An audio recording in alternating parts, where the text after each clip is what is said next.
Hi hello guys, అందరు ఎలా ఉన్నారు? Welcome back to my channel. So అందరికీ ముందుగాల నా థంబ్నెయిల్ చూస్తేనే అర్థమైపోయింది కావచ్చు. సో ఫైనల్లీ మన ఛానల్ వచ్చేసి మానిటైజేషన్ అయితే అయిపోయింది అండ్ ఎడ్సెంట్ అకౌంట్లో మనీ కూడా యాడ్ అవ్వడం అయితే స్టార్ట్ అయిందనమాట. సో నాకైతే నిజంగా లిటరలీ చాలా అంటే చాలా హ్యాపీగా ఉంది. సో ఈ సక్సెస్ అనేది నా ఒక్కదాని వల్ల కాదు, సో అది మీ అందరి వల్ల నాకు వచ్చిందనమాట. సో మన సబ్స్క్రైబర్స్ అందరికీ అండ్ నా వీడియోస్ చూసిన ప్రతి ఒక్క వ్యూవర్స్కి నిజంగా పేరు పేరున మీ అందరికీ థ్యాంక్ యూ. సో నార్మల్గా మానిటైజేషన్ అనేది చాలా అంటే అదొక జర్నీ లాగా అనమాట. సో నాకు వచ్చేసి మానిటైజేషన్ అయితే ఓవరాల్ మానిటైజేషన్ కావడానికి 1 year అయితే టైం పట్టింది. సో నేను నా ఛానల్లో నాకు ఫస్ట్ అంతకుముందు నాకు ఒక యూట్యూబ్ ఛానల్ ఉండే, బంజారా పిల్ల అనే ఐడితోని. సో అందులో వచ్చేసి ఏంటంటే నాకు ఓవరాల్ ఒక 350 సబ్స్క్రైబర్స్ అయిన తర్వాత నేను ఆ ఛానల్ అనేది మొత్తానికి డిలీట్ చేయడం జరిగింది పర్మనెంట్లీ. సో అది అలా ఎందుకు డిలీట్ చేయాల్సి వచ్చిందంటే, నేను ఆ ఛానల్ అప్పటికే స్టార్ట్ చేసి 2020లో అయితే స్టార్ట్ చేశాను అండ్ 2023 నుంచి నేను వీడియోస్ పోస్ట్ చేయడం అయితే చేశాను అనమాట. సో అప్పటికే అందులో 3 years అయిపోయింది కాబట్టి మనం ఏ రోజైతే ఛానల్ అయితే మనం క్రియేట్ చేసుకుంటామో ఆ రోజు నుంచి యూట్యూబ్ అనేది దాన్ని కన్సిడర్ చేస్తుంది అనమాట. సో అప్పటికి 3 years అయిపోయింది కాబట్టి చాలా డిలే అయిపోయింది. సో దానివల్ల మనం వీడియోస్ పెట్టినా సరే దానికి వ్యూస్ అనేది రాదు అండ్ మంచి రీచ్ అనేది ఉండదు. అండ్ ఇంకొకటి అందులో 350 ఎవరైతే సబ్స్క్రైబర్స్ ఉన్నారో, సో ఆ సబ్స్క్రైబర్స్ అనేది నాకు జెన్యూన్గా వచ్చిన సబ్స్క్రైబర్స్ కాదు. సో అంటే నార్మల్గా ఇప్పుడు మనము మన ఫ్రెండ్స్ అండ్ మన రిలేటివ్స్కి అంటే వాట్సాప్లో షేర్ చేసి సబ్స్క్రైబ్ చేసుకోండి అని అడగడము, వాళ్ళు సబ్స్క్రైబ్ చేసుకోవడం, వాళ్ళ ఫ్రెండ్స్ని అడగడము. అంటే ఆ 350 అరౌండ్ అందులో ఒక 200 సబ్స్క్రైబర్స్ అలా అంటే ఫ్యామిలీ అండ్ ఫ్రెండ్స్ ద్వారా వచ్చిన సబ్స్క్రైబర్స్ అన్నమాట. సో అలాంటి సబ్స్క్రైబర్స్ అనేది మనకి ఎప్పుడు అది మన ఛానల్కి అయితే యూస్ఫుల్గా ఉండదు. ఎందుకంటే మన ఛానల్కి మన కంటెంట్ నచ్చి జెన్యూన్గా సబ్స్క్రైబ్ చేసే సబ్స్క్రైబర్స్ అయితేనే మన ఛానల్కి మంచి గ్రోత్ అనేది అయితే ఉంటుందన్నమాట. సో కాబట్టి ఎప్పుడైనా సరే మనము మన సబ్స్క్రైబర్స్ని మన ఓన్ టాలెంట్తో మన ఓన్ కంటెంట్తో మనం గెయిన్ చేయాలి. సో దయచేసి చాలామంది అంటే వాట్సాప్లలో షేర్ చేస్తూ ఉంటారు, ఇన్స్టాలలో షేర్ చేస్తూ ఉంటారు. సో అలాంటివి చెయ్యకండి. సో మీరు మీ సబ్స్క్రైబర్స్ని జెన్యూన్గా అయితే తెచ్చుకోవాలి. మీ కంటెంట్ నచ్చి మిమ్మల్ని సబ్స్క్రైబ్ చేసుకుంటే వాళ్ళు మీ కంటెంట్ నచ్చి సబ్స్క్రైబ్ చేసుకుంటున్నారు కాబట్టి వాళ్ళు నెక్స్ట్ టైం కూడా మీ వీడియోస్ అనేది చూస్తారు. ఎందుకంటే మీకు కంటెంట్ నచ్చినప్పుడే కదా వాళ్ళు మన ఛానల్ని సబ్స్క్రైబ్ చేసుకునేది. సో వాళ్ళు మళ్ళీ మనం ఎన్ని వీడియోస్ పెట్టినా వాళ్ళు చూస్తూ ఉంటారు. అంతేగాని మన కంటెంట్ నచ్చకుండా మనం ఎవరికో ఒక మాట చెప్పడం వల్ల వాళ్ళు మన ఛానల్ని సబ్స్క్రైబ్ చేసుకొని అది వేస్ట్. ఎందుకంటే ఎవరైనా ఒక సబ్స్క్రైబర్స్ వీడియోస్ చూడనప్పుడు అది సబ్స్క్రైబ్ చేసుకున్న వేస్ట్. అండ్ ఇంకొకటి ఏంటంటే మనల్ని సబ్స్క్రైబ్ చేసిన ప్రతి ఒక్క సబ్స్క్రైబర్స్ మనం వీడియో చూడాలని అయితే ఏముండదు. సో నార్మల్లీ ఇప్పుడు నా వీడియోస్ విషయానికి వస్తే ఇప్పుడు ఒక 1K సబ్స్క్రైబర్స్ అయితే సక్సెస్ఫుల్గా కంప్లీట్ అయిపోయింది. బట్ 1K సబ్స్క్రైబర్స్లో నేను ఏదైనా ఒక వీడియో పెడితే సో మోస్ట్లీ వచ్చే వ్యూస్ నాకు బయట అంటే అన్సబ్స్క్రైబ్ చేసేవాళ్ళే అనమాట. అంటే అన్సబ్స్క్రైబ్ ఎవరైతే నా ఛానల్ని సబ్స్క్రైబ్ చేసుకొని వాళ్ళు ఉంటారో సో వాళ్ళు నా వీడియోస్ వచ్చేసి చాలా అంటే ఎక్కువగా చూస్తారనమాట. సో సబ్స్క్రైబ్ చేసుకునే వాళ్ళు చాలా తక్కువ మంది చూస్తారు, అంటే చాలా తక్కువ పర్సంటేజ్లో చూస్తుంది. సో ఇదంతా మనకి YT స్టూడియోలో మనకు ఒక క్లియర్ గ్రాఫ్ ఇన్ఫర్మేషన్ అనేది ఉంటుంది అనమాట. సో మనం ఒక వీడియో అప్లోడ్ చేశాక దాన్ని ఎంతమంది అంటే కొత్త వాళ్ళు ఎంతమంది చూసారు, ఆల్రెడీ సబ్స్క్రైబ్ చేసుకొని ఉన్న వాళ్ళు పాత వాళ్ళు ఎంతమంది చూసారు అనేది క్లియర్ కట్గా మనకు అదొక గ్రాఫ్ అయితే చూపిస్తుంది అనమాట. సో ఆ గ్రాఫ్ ప్రకారం మనకైతే అండర్స్టాండ్ అయిపోతుంది సో ఎవరైతే కొత్త వాళ్ళు ఎంతమంది చూస్తున్నారు అనేది. సో ఆ విషయానికి వస్తే నా ఛానల్ నుంచి వీడియోస్ చాలామంది కొత్త వాళ్ళే చూస్తారు, బట్ చాలామంది అంటే సబ్స్క్రైబ్ అయితే చేసుకోరన్నమాట.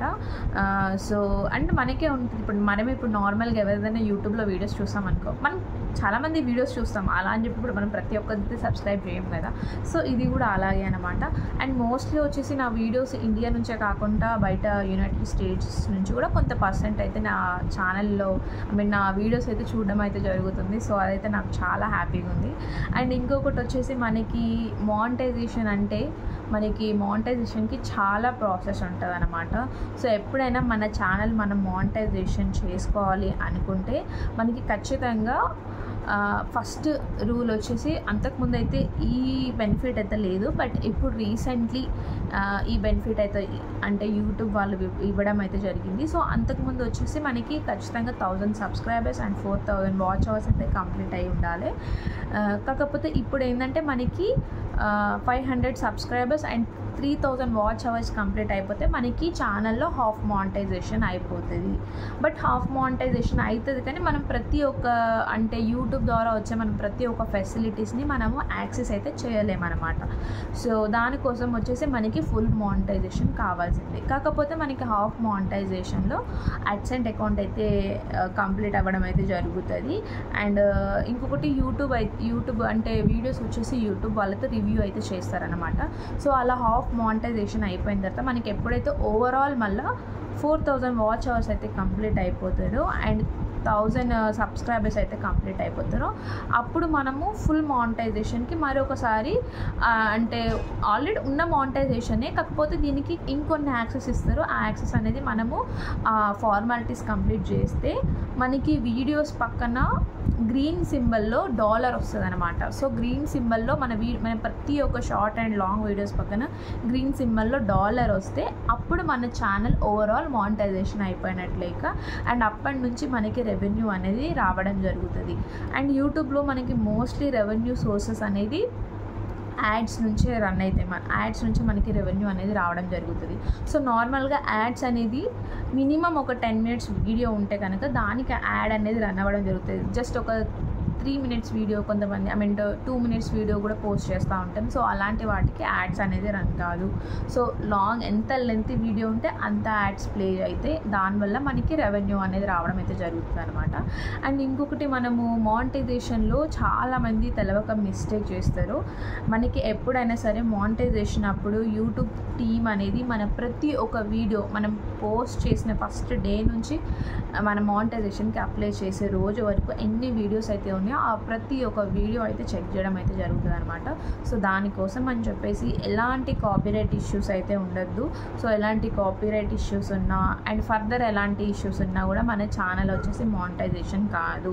సో మనం మానిటైజేషన్ అప్లై చేసినాక వితిన్ 2 daysలో రివ్యూ చేసి మానిటైజేషన్ అయితే సక్సెస్ఫుల్ అయిపోతుంది. ఎలాంటి ప్రాబ్లం లేకపోతే ఒకవేళ ఏదైనా ఇష్యూ ఉంది అని అనుకుంటే మాత్రం కొంచెం టైం అయితే తీసుకుంటారు అన్నమాట.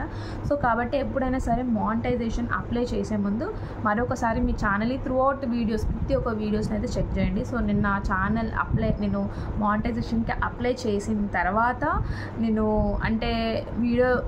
వేరే యూట్యూబర్స్ది వీడియో చూసాను అనమాట. సో అప్పుడు వాళ్ళందరూ చెప్పింది ఏంటంటే కొన్ని మిస్టేక్స్ చెప్పారు. సో మళ్ళీ నేను అప్లై చేసిన తర్వాత మళ్ళీ నా వీడియోస్ అన్నీ ఒకసారి క్రాస్ చెక్ చేసుకొని అప్పటిదప్పుడు వెంటనే మళ్ళీ Y2 స్టూడియో నుంచి డెస్క్టాప్ నుంచి మళ్ళీ వీడియోస్ కొన్ని ఎడిట్ చేయడం అయితే జరిగిందనమాట. సో దానివల్ల నాకు ఎలాంటి ఇష్యూ రాలేదు. సో ఎప్పుడైనా సరే మనము ఏ కంటెంట్ పెట్టినా మన ఓన్ వాయిస్ ఉండాలి. అందులో ఎలాంటి సాంగ్ అనేది పెట్టకూడదు.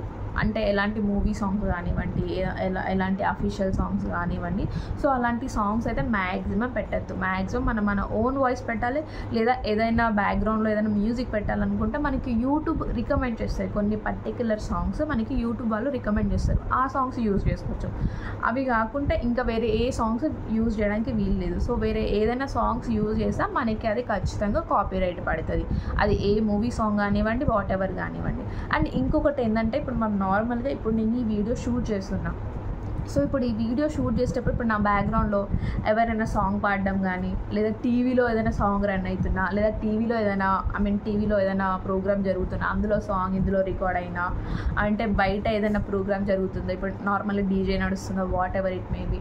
సో అందులో సాంగ్ ఇందులో నా వీడియోలో రికార్డ్ అయినా సో దానికి కూడా వాళ్ళు కాపీరైట్ వేస్తారు. సో అలా నాకు ఒక 2-3 వీడియోస్కి అలా రావడం అయితే జరిగిందనమాట. సో ఎందుకంటే నేను కొన్ని వీడియోస్ ఎప్పుడైనా రికార్డ్ చేసినప్పుడు మనకి నార్మల్గా బ్యాక్గ్రౌండ్లో జరిగే నాయిసెస్ ఏదైనా క్యాప్చర్ అవుతూ ఉంటాయి. సో దానికి నాకు కాపీరైట్ ఇష్యూ అయితే నేను ఫేస్ చేశాను అనమాట. సో అప్పుడు ఆ కాపీరైట్ వల్ల నేనైతే వీడియో డిలీట్ చేయాల్సి వచ్చింది. సో నేను కోల్కతా ట్రిప్ అనేది కూడా ఒకటి వీడియో పెట్టాను. సో నేను పార్ట్ 1 పెట్టినప్పుడు నాది వెంటనే యాక్సెప్ట్ అయింది. బట్ నేను పార్ట్ 2 పెట్టిన ప్రతిసారి అది వాయిలెన్స్ అని చెప్పేసి డైరెక్ట్ యూట్యూబ్లో నుంచే వీడియో అనేది డిలీట్ చేయడం జరిగిందనమాట. బట్ అది అసలు వాయిలెన్స్ అనేది అసలు దేనికి ఇచ్చాడనేది నాకు అసలు ఇప్పటికీ క్లారిటీ లేదు. అందులో అసలు నేను అలాంటిది ఏమీ అప్డేట్ చేయలేదు. బట్ ఎందుకు వాయిలెన్స్ ఇచ్చారో కూడా నాకు తెలియదు. అండ్ ఇంకొక వీడియో కూడా వచ్చేసి నేను శ్రీరామనవమి రోజు మా రాముల వారి కళ్యాణంని నేను వీడియో పోస్ట్ చేశాను. సో ఏదైతే అయ్యగారులు వాళ్ళు మంత్రాలు అయితే సాంగ్ పాడుకుంటా అమ్మవారికి డ్యాన్స్ లాంటివి చేపిస్తారు.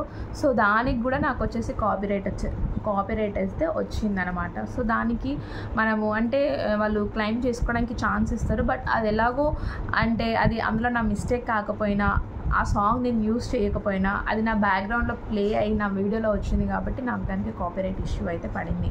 సో ఇలాంటి మిస్టేక్స్ అయితే చేయకండి. సో ఎప్పుడైనా సరే వీడియో రికార్డ్ చేసినప్పుడు ఓన్లీ మన వాయిస్ ఉండేటట్టే చూసుకోండి అండ్ మీ ఓన్ వాయిస్ ఉండేటట్టు చూసుకోండి. అంతేగాని వేరే అంటే మిగతా వాయిస్ అందులో క్యాప్చర్ అవ్వకుండా సో చూసుకోండి అనమాట. సో ఇదొక టిప్ అయితే నేను మీకు ఇవ్వాలనుకుంటున్నా. అండ్ ఇంకొకటి వచ్చేసి మన యూట్యూబ్లో మనకి ఏదైనా సరే మానిటైజేషన్కి మనకి నార్మల్గా చాలామంది అనుకుంటారు కదా, అంటే ఇన్ని వేల వాచ్ అవర్స్ ఉంటే అయిపోతుంది అది ఇదని.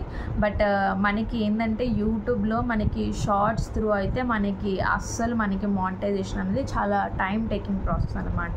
సో మనకి లాంగ్ వీడియోస్ త్రూనే మనకి చాలా ఫాస్ట్గా మానిటైజేషన్ అయితే అయిపోతుంది. సో నాకు నా ఛానల్లో మానిటైజేషన్ కలిసి వచ్చిందంటే నా కేక్ రెసిపీ అండి. నాకైతే నిజంగా నేను అసలు ఎక్స్పెక్ట్ చేయలేదు అసలు అంతలా హిట్ అవుతుందని చెప్పేసి. దానికి 1 lakh plus 1 lakh point something views అయితే ఉన్నాయన్నమాట.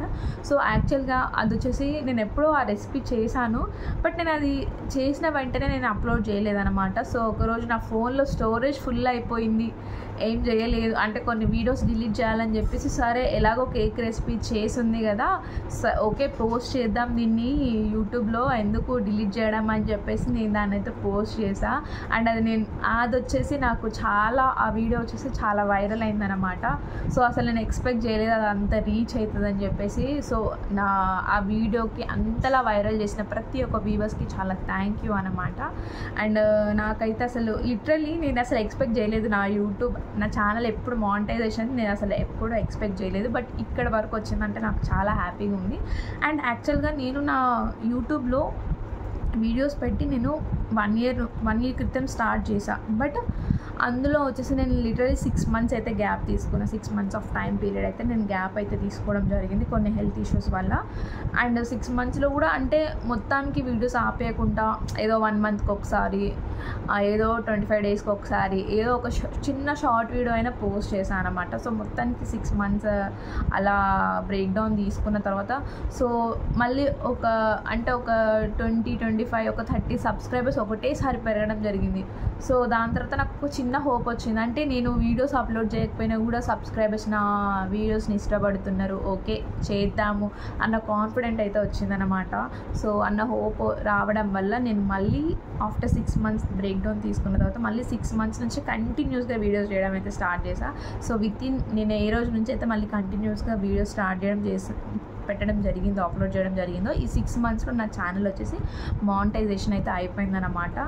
అండ్ నిజంగా ఇదంతా మీ అందరి వల్ల, నా ప్రతి ఒక్క వ్యూవర్స్ వల్ల, నా ప్రతి ఒక్క యూట్యూబ్ ఫ్యామిలీ మెంబర్స్ వల్ల.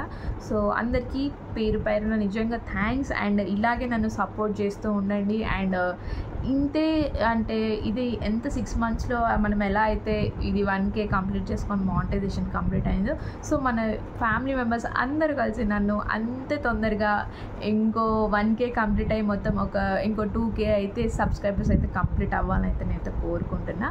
సో నా వీడియో చూసినందుకు ప్రతి ఒక్కరికి చాలా థ్యాంక్స్. అండ్ నా వీడియో కనుక మీకు నచ్చితే please like, share and subscribe to my channel.